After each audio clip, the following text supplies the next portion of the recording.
My name is Amy Ingram, and I grew up in Shelbyville, Kentucky. I have 3 sisters, so it's pretty crazy at my house, and I'm number 2 of the 4 of us.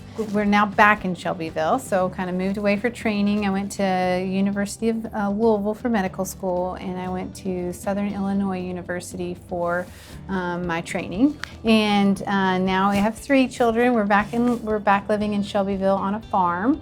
We enjoy hiking on the weekends with our kids, and my husband is a realtor and pastor of Commission Church, so we are very involved, obviously, with our church, and enjoy spending time. I'm glad to be back in Kentucky, and definitely be glad to be living back in Shelbyville. Best trip I've ever taken, I would probably have to include our honeymoon in that one. We went, so my husband lived overseas in China for a couple of years, so when we got married, we went to, so he was fluent in Chinese, so we could get around pretty well.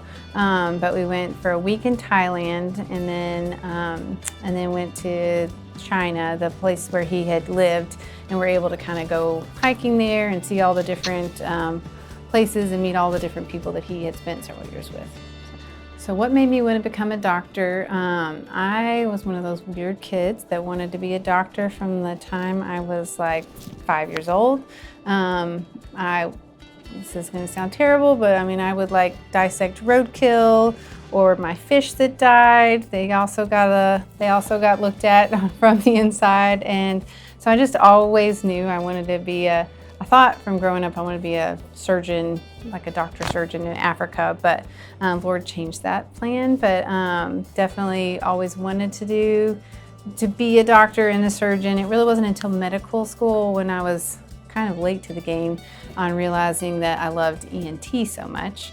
I have been with Advanced ENT and Allergy for 8 years. So as soon as I finished training, so I have been here since training, and just super thankful. It has been the perfect fit, and I've had several other of my partners that I graduated with, and just really thankful. It was just a perfect fit for me, between the personalities of the other doctors, but also just the opportunities of what all we do here that many practices don't have. I mean, having our own ultrasound, just the way that we can kind of give care that's one-stop shop in a sense, so that we don't have to send people to go get their hearing test over here and to get their allergy testing over there and ultrasound somewhere else. And then, so just, it's been a perfect fit. What do I love most about Advanced ENT and Allergy?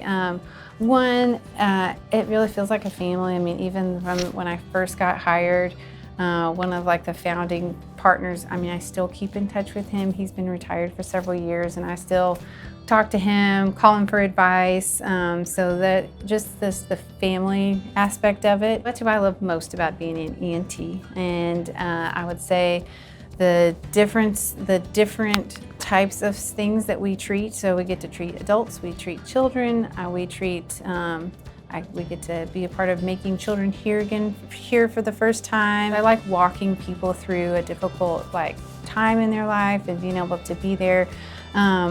But it's also very tough, so I don't want to do that all day, every day. So having that variety and is what I love about being an ENT. My husband actually has multiple sclerosis, and the very first time that we were in the hospital, he was there for 10 days. They were trying to figure out what was happening. It was right at the beginning of my training. And during that time frame, it was scary. Thankfully I was a doctor. Even though I was right at the beginning, I did have some knowledge, but everything was foreign. It was a totally different thing. At the time, they thought he had strokes. They thought he might have a brain tumor, and it was just scary. But being on that opposite end of the spectrum of being the patient's, spouse, I just realized how scary things are sometimes, and when we don't know what's happening. And so it really changed even the way I started out practice of, I want to be the person to explain things, to make sure that if it is scary, half of the scariness and the fear that comes with it is because of the unknowns. And so it's really important to me that I help with that portion, that the unknowns are explained, in that we understand exactly what's happening to you. So if there's ever a point, that's what I want to be a part of, is making sure somebody knows what's happening and can ask questions and know that we're there for that together. We're in it together.